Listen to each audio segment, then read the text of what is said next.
The House will come to order. Today, the Pledge of Allegiance will be said by Jackson Castens, homeschool student from Centennial, Colorado, guest of Representative Evans. Please join me in saying the Pledge of Allegiance. I pledge allegiance to the flag of the United States of America and to the republic for which it stands, one nation under God, indivisible, with liberty and justice for all.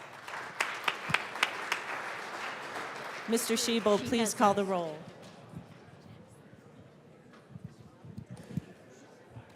Representative Amabile. Rep. Amabile. Excused. Armagost. Bacon. Bird. Bockenfeld. Basenecker. Bottoms. Bradfield. Bradley. Brown. Catlin. Doherty. Representative Doherty. Excused. DeGraff. Degree Kennedy. Dixon. Duran. English. Epps. Here.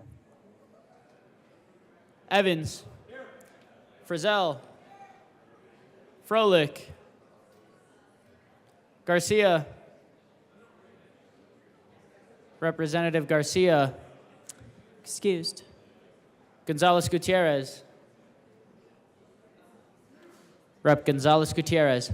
Excused. Hamrick. Representative Hamrick. Excused. Hartsook. Herod. Rep. Herod. Excused. Holtorf.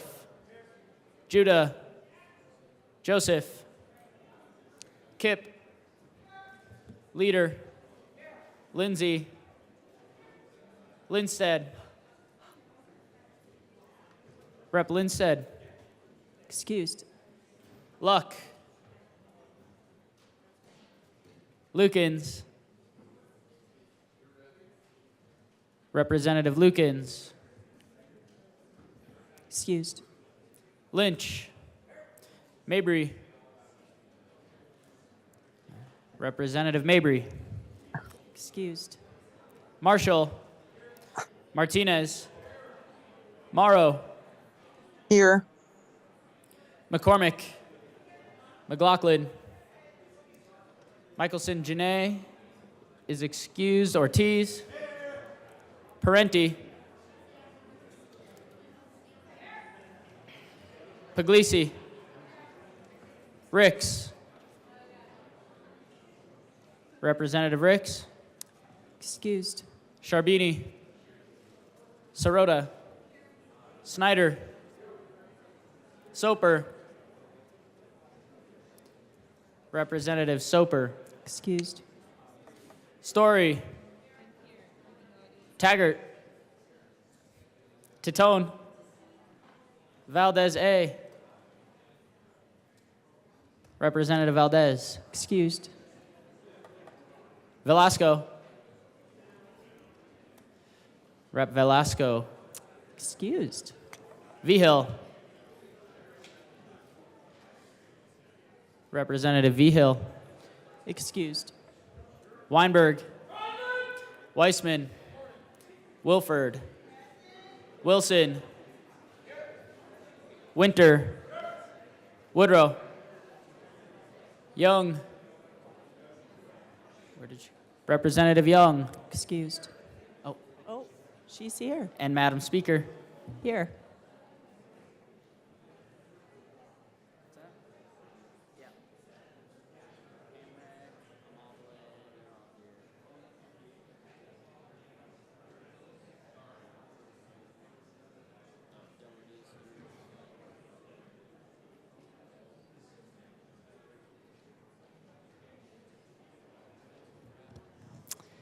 With 54 present, 11 excused, we do have a quorum. Representative Joseph. Thank you, Madam Chair. Madam Speaker, it is an honor to serve with you. And an honor to serve with you. Thank you. Well, I was thinking on how to get an aye vote today, or unanimous aye from all of you. I asked Senator Coleman the best way to do that. He said, I need to speak with an Obama voice, and I'm going to try, and hopefully you'll vote aye because of my efforts. So, Madam Speaker, I move that the Journal of Wednesday, April 12, 2023, be approved as corrected by the Chief Clerk. Thank you, Madam Speaker. Woo! Members, you have definitely heard the motion that the journal be approved as corrected by the Chief Clerk. All those in favor say aye. Aye. All those opposed, no. The motion is adopted. Announcements and introductions. Representative Becerra. Thank you, Madam Speaker, and good morning, members. I just wanted to briefly draw your attention to a flyer that's on your desk for Colorado Religious Freedom Day. You can join folks today at 11 a.m. In the West Foyer, and you'll see a list of folks who will be there for this event. It's a wonderful opportunity to celebrate the religious diversity and diversity of faith and belief in our state. Thank you. Representative Kipp. Thank you, Madam Speaker. Members of Energy Environment, we do not have committee today. Representative Leader. And Representative Bradfield. No. Bradley. Sorry. Thank you, Madam Speaker. Is everybody paying attention here? Because what I have to say may save your life or a life of one of your loved ones. So I am so proud that Colorado continues to lead the nation as the most generous state in the country when it comes to registering to become an organ, eye, and tissue donor, leading the nation at 66% donor designation rate. Nearly 1 million Coloradans added their name to the organ, eye, and tissue donor register in 2022. The U.S. reached a major milestone. On September 9th, the U.S. achieved 1 million transplants, with the last 6 happening here in Colorado. And in 2022, Donor Alliance facilitated more organ transplants than ever before, making their 8th consecutive year of growth. Total organ transplants were 41,887. That means that almost 42,000 people were given a second chance at life, thanks to willing registered donors. But the need for donations is much higher than the number of available organs. Every 10 minutes, another person is added to the organ wait list. Last year was the most life-saving and healing year our region has ever seen. A record 278 organ donors and 829 organ transplants, with 739 lives saved in 2022. That's a 19% increase in organ donors and 29% increase in lives saved compared to 2021. Donor Alliance recovered tissues from transplants from 1,911 donors, which is the 3rd highest year in our service area, providing more than 144,000 life-saving and healing grafts. There has been a dramatic 56% decrease in deaths on the Colorado organ transplant wait list as compared to 2018. There are 1,291 people waiting for a life-saving organ transplant in our service area. Of those waiting, 1,122 are waiting for a kidney. The organ most needed is 86%, and 144 are waiting for a liver. That's 11%. So I encourage every Coloradan to register as an organ, eye, and tissue donor by saying yes each time they obtain or renew a driver's license or a state ID, or by visiting donatelifecolorado.org.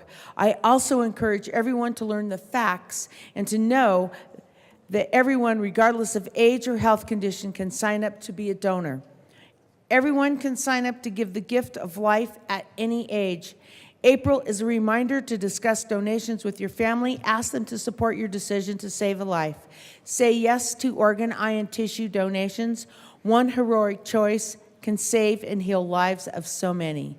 So if everyone will please look on their desk if you haven't seen it already. You have a package on your desk with my initials. It has this little card in it. If you have not signed up yet, you can scan the QR code right here with your phone, and you will be able to, it'll send you right to the page to Donate for Life.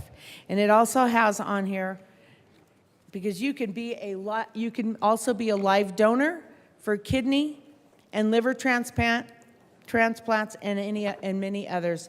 And for this, I light my candle and I shine the light for my brother, Ed Clark, who was the recipient from a live donor for a kidney transplant. Thank you. Representative Bradley. Thank you, Madam Speaker. I spoke at length yesterday about the selflessness of my 16-year-old niece who had the wherewithal when she was barely 16 to know that if something happened to her, she could save other people's lives. How grateful I am and blessed that she was able to save 6 lives through organ and tissue donation. 2 people with her kidneys, 2 people with her lungs, someone with her liver, and a little boy with her heart that hopefully we get to hear beating one day. So I encourage all of my colleagues to sign up to be an organ donor and help save lives of those waiting on this extensive wait list. Thank you so much. Representative Parenti. Thank you, Madam Speaker. I just wanted to echo the sentiments of my colleagues. I myself am a recipient of a donation and walk around as a result of that generosity today. So thank you. Thank you. Representative McCormick. Thank you, Madam Speaker. I wanted to announce the Agriculture, Water, and Natural Resources Committee will be meeting upon adjournment in room 107. We will be hearing House Bill 1273, Senate Bill 159, Senate Bill 185, and House Bill 1274 in that order. Thank you. Thank you, Representative. Representative Catlin?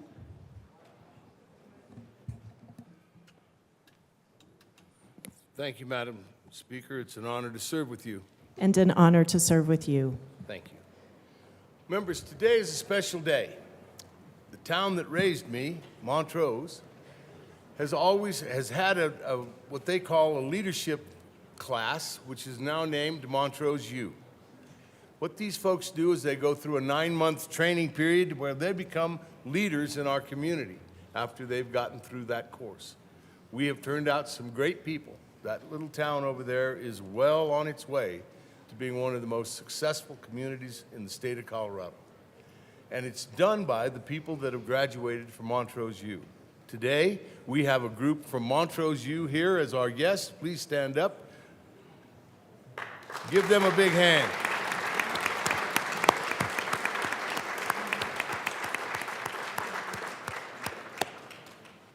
And I wanted to say hello to the Becerra family from Dolores County. Representative Evans. Thank you, Madam Speaker. Well, you probably all noticed a whole bunch of folks in the Capitol today, and that's because today is the 30th annual Homeschool Day at the Capitol. And I just wanted to introduce those folks. It's a very special event for me because, as you all know, I was homeschooled here in Colorado all 12 years. So I've been coming to these since, as our good colleague from the Eastern Plains might say, since I was knee-high to a toad frog. So we just wanted to recognize that these homeschoolers are here to thank God, to thank His sovereignty, to thank Him and everyone in this building for the liberty to be able to homeschool their kids, to be able to raise them and educate them, and to let you know that they're all praying for you today, and most of them are probably constituents of some of you here in this building as well. They had some goodies delivered to your desks earlier this week. They'd love to meet with you, and they'll be having a rally out on the West Steps here starting at noon. And so I just wanted to recognize all of the homeschoolers, a couple of key guests in particular. I have my homeschool teacher for 12 years who is here up in the gallery with me today. That's my mom. Aww.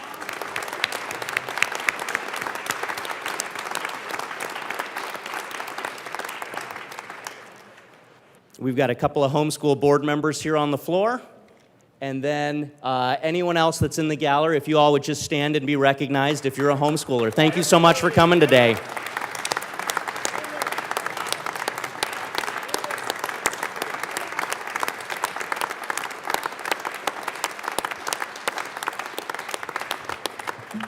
Thank you, Representative Evans.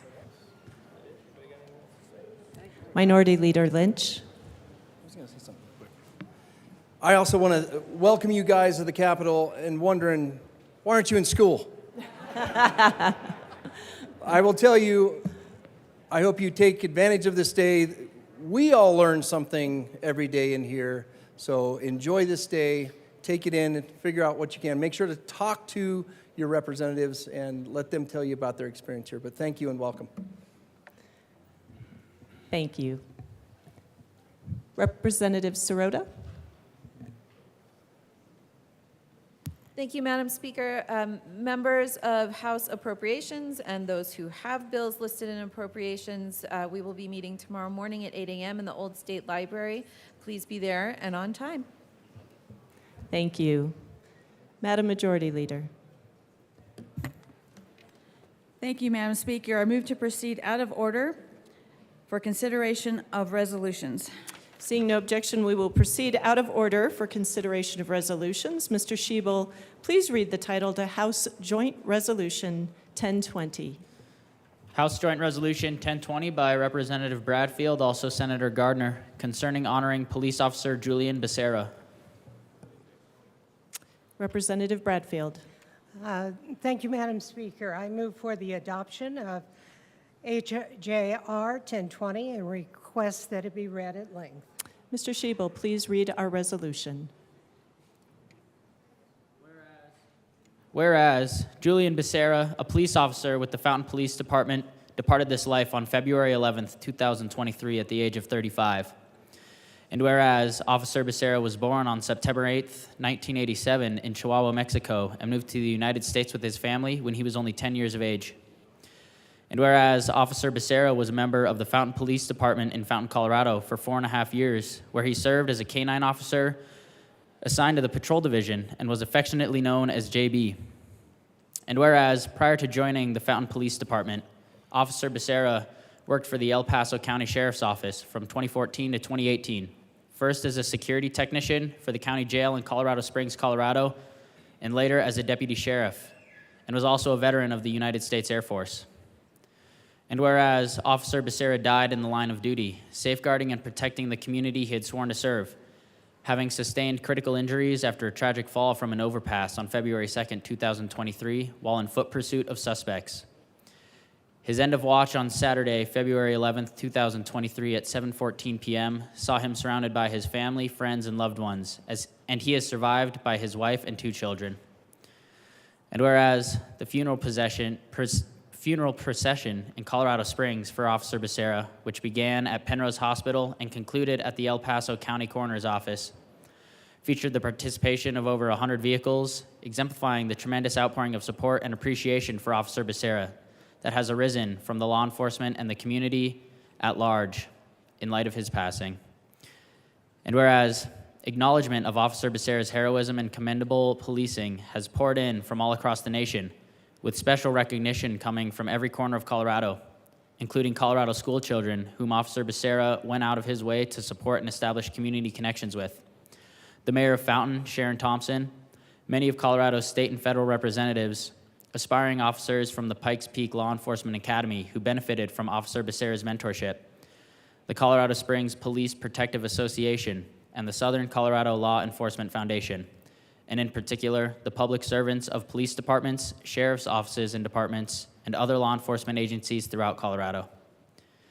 And whereas, in the words of Fountain Police Department's Chief of Police, Chris Heberer, Officer Becerra was the ultimate quiet professional, an officer who did policing the right way and treated people with respect, and who above all served and protected his community with great distinction and great integrity. And whereas Officer Becerra spent his entire professional career tirelessly providing peace and safety to all those around him and to the larger communities he was a part of, spent his life endlessly loving and nurturing his family, and now rests in the memory, with all the gratitude and deep appreciation of all the citizens of the state of Colorado. Now therefore be it resolved by the House of Representatives of the 74th General Assembly of the state of Colorado, the Senate concurring herein, that in the death of Julian Becerra, the people of the state of Colorado have lost a devoted public servant, an outstanding citizen, and an exceptional police officer, and that we, the members of the 74th General Assembly, pay tribute to Officer Becerra for his years of dedicated public service and do hereby extend our deep and heartfelt sympathy to the members of his family. Representative Bradfield. Thank you, Madam Speaker. And please, ladies and gentlemen, please have a seat. I am very appreciative of this opportunity to do this tribute to a police officer that was so excellent. And I have asked the colleagues from El Paso County to come forward and say a word or two if they would like. Thank you. Representative Wilson. Thank you, Madam Speaker. You know, we celebrate Officer Becerra's life. We mourn the loss. We pray and support his family. One other thing we need to do is realize that the officers on his team are struggling now too. This is somebody they worked with for years, and we need to make sure that their mental health is also okay. So please, when you get a moment, say hello to some of the officers that are here with us, and remember that their mental health is important too. Thank you. Representative Bottoms. This is a difficult thing when we see a police officer killed in the line of duty. This is, some people say, well, they know the risk they took. I understand that, but they're still family, they're still friends, and there's still coworkers that are involved. And we need to continue to ramp up our support of our officers, our men and women in blue, because they're the ones every single day putting their life at risk so that we have safety and so that we can do the things that we take for granted in every single day. So definitely a moment to recognize the importance of supporting the blue. Representative Snyder. Thank you, Madam Speaker. So I'm from Manitou Springs, but Fountain and Manitou Springs were, I believe, founded in the same year. But for small towns, and Fountain's not so small anymore, but we have a great relationship. I remember during our fire back in 2012, it was Fountain officers that were guarding the borders of our town, making sure everybody was safe. So we feel the loss not as acutely as folks in Fountain and the officers he served with, but nevertheless, it's a tragic loss for us also. So thank you, Representative Bradfield.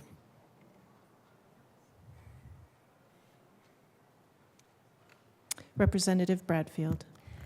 Thank you, Madam Speaker. I also would like to introduce the guests that we have. We have Police Chief Chris Herberger and Fountain City Council member Deetra Duncan, Fountain City Mayor Sharon Thompson, and Officer Martini. Madam Speaker, I thank you for being here today, and I thank the people of my caucus to supporting us on here at the front. And Madam Speaker, I'd like to renew my motion for the adoption of House Joint Resolution 1020. Thank you, Representative Bradfield. Members, the motion before us is the adoption of House Joint Resolution 1020. Mr. Schiebel, please open the machine and members proceed to vote. Thank you. Representative Epps, how do you vote? Yes. Representative Epps votes yes. Representative Morrow, how do you vote? Yes. Representative Morrow votes yes.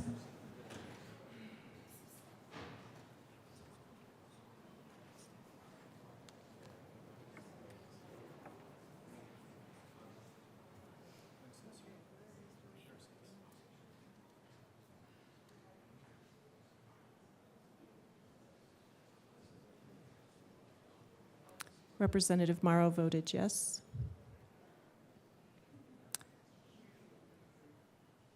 Representatives Frizzell, Mabry,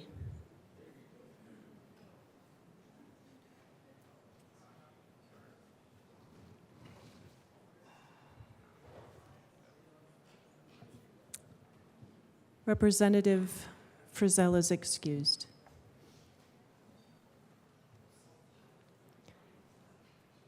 Please close the machine.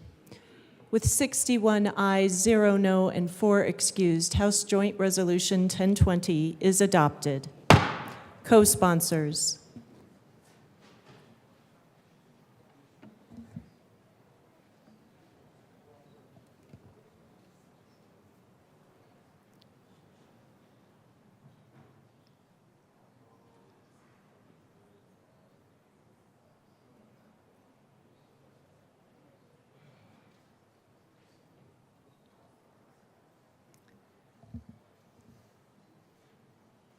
Please close the machine.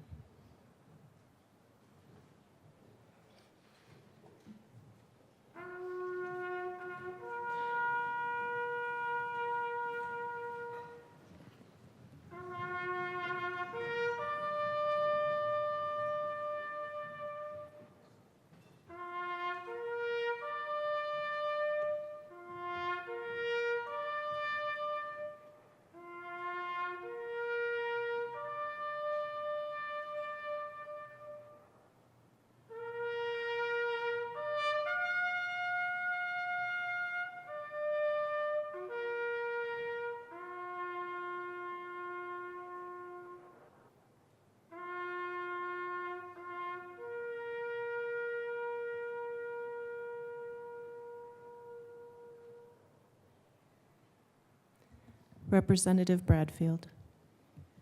Thank you, Madam Chair. Madam Speaker, members, I would like to introduce David Rhodes from Highlands Ranch and thank him for playing such a beautiful rendition of Taps. Thank you.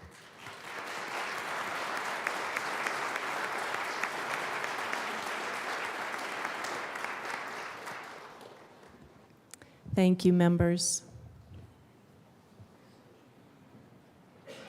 Madam Majority Leader. Madam Speaker, I move Madam to Majority Leader, I have some business to read across the desk.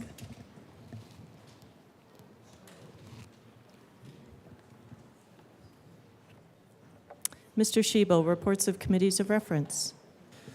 Committee on Legislative Counsel. After consideration on the merits, the committee recommends the following. House Bill 1248 be postponed indefinitely. Committee on Transportation, Housing, and Local Government. After consideration on the merits, the committee recommends the following. House Bill 1257 be amended as followed, and as so amended be referred to the Committee on Finance with favorable recommendation. Conference committee reports. First report of First Conference Committee on Senate Bill 214. This report amends the bill. To the President of the Senate and the Speaker of the House of Representatives, your First Conference Committee appointed on Senate Bill 214 concerning the provision for payment of the expenses of the Executive, Legislative, and Judicial Department of the State of Colorado and of its agencies and institutions for and during the fiscal year beginning July 1st, 2023, except as otherwise noted, has met in reports that it has agreed upon the following. That the House recede from its amendments made to the bill as the amendments appear to be revised. Mr. Schiebel, conference committee report will be printed in the journal. Signing of bills, resolutions, and memorials. We have one more conference committee. We have one more conference committee report. First report of First Conference Committee on Senate Bill 241.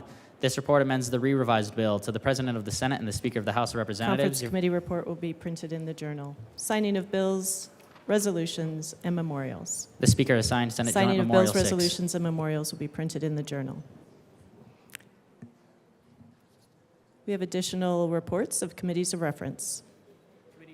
Committee on Judiciary. After consideration on the merits, the committee recommends the following. House Bill 1280 be amended as followed, and as so amended be referred to the Committee of the Whole with favorable recommendation. House Bill 1250 be referred to the Committee of the Whole with favorable recommendation. Senate Bill 160 be referred favorably to the Committee on Appropriations, and Senate Bill 157 be referred favorably to the Committee on Appropriations. Now, Madam Majority Leader. Thank you, Madam Speaker. I move to suspend House Rule 36 for the immediate consideration of conference committee reports on the long bill, Senate Bill 214. Members, this does require a 2/3 vote. Is there any objection to a voice vote? There is an objection to a voice vote. Mr. Schiebel, please open the machine and members proceed to vote. Representative Epps, how do you vote? Oh.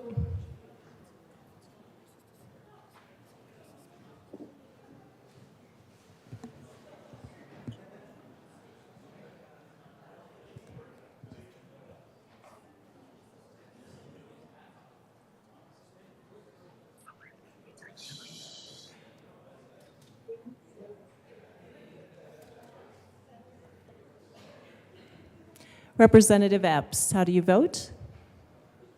I'm sorry, Madam Speaker. I couldn't tell if you could hear me. Yes. Yes. Representative Epps votes yes. Representative Morrow, how do you vote?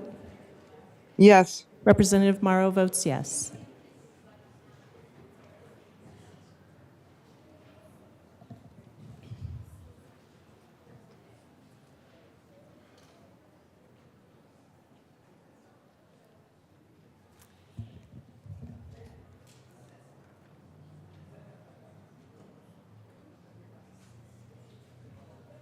Representative Weinberg.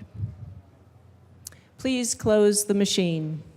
With 54 ayes, 7 no, and 4 excused, the motion is adopted. Mr. Schiebel, please read the title to Senate Bill 214. Senate Bill 214 by Senator Zenzinger, also Representative Byrd, concerning the provision for payment of the expenses of the executive, legislative, and judicial departments of the state of Colorado and of its agencies and institutions for and during the fiscal year beginning July 1st, 2023, is except as otherwise noted. Representative Byrd.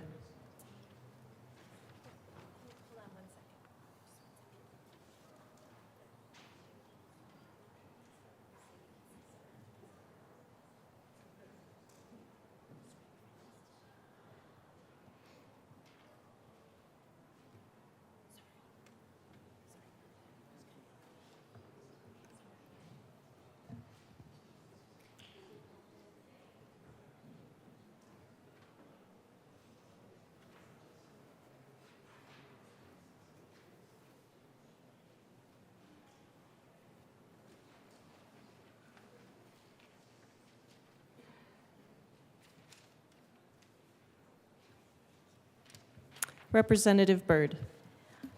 Thank you, Madam Speaker. I move for the adoption of the first report of the First Conference Committee on Senate Bill 214. Please proceed. So, members, your Joint Budget Committee worked hard to honor the good work that we did in our review of the long bill, and you will be happy to know that we were able to incorporate many of the budget amendments that were added in this chamber. Some amendments were not be able to be added for a variety of reasons, including any amendment that required a change of substantive law to implement, and because we can't do that in the long bill, and also for the simple fact that we do have a limited budget and have to be thoughtful with how we allocate our dollars. But the good news, and that is what I think we can focus on here, is that we were able to increase funding for a wide variety of House member priorities, including funding for the Tony Grampsis program, the Civil Air Patrol, suicide prevention and mental health first aid training for students. We increased funding for the Community Crime Victims Grant Program, the Crime Victim Services Fund. We boosted funding for the Colorado Wildlife Safe Passages Fund, SNAP, the Healthy Forests and Vibrant Communities Fund. We increased support for Denver Health, co-responder programs. We funded courthouse furnishings, added funding for the Veterans Assistance Grant Program, boosted our state's wildfire capacity mitigation work, and importantly, boosted funding for our rural hospitals. We added funding for the Victims and Witness Assistance and Law Enforcement Fund, and increased our state's investment in important capital and IT projects. Members, I confess, I liked what we had in our budget before, but to be honest, I like it even better now after we have placed the imprint of our colleagues on our final work product. I hope that you will join us and, of course, see this the same way and approve our conference committee report. Representative Buckenfeld. And I ask for a yes vote on Senate Bill 214.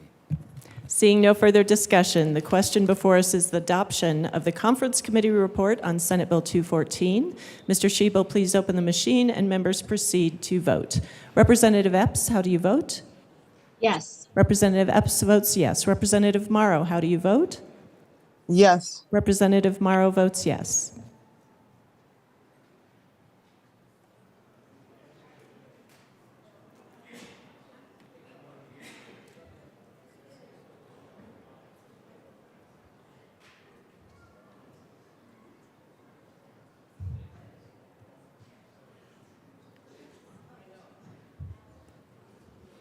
Representative Bacon.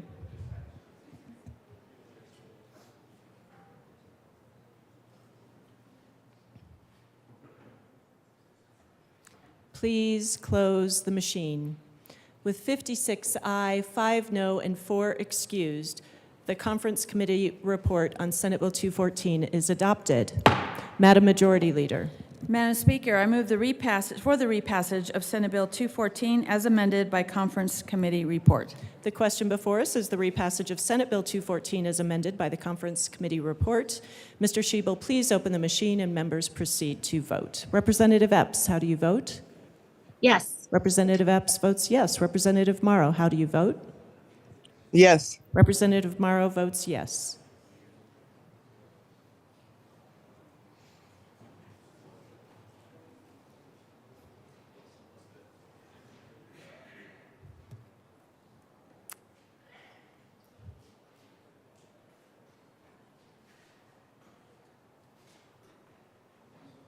Please close the machine. With 47 aye, 14 no, and 4 excused, Senate Bill 214 is repassed as amended. Co-sponsors.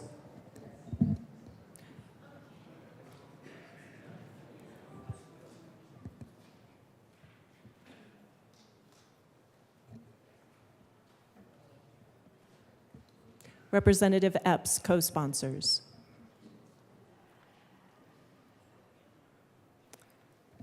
And Representative Morrow as well. Please close the machine. Madam Majority Leader. Madam Speaker and members, we're going to recess for committees to meet and then come back to the floor later. So at this time, I move the House stand in recess until later today. Seeing no objection, the House will stand in recess until later today.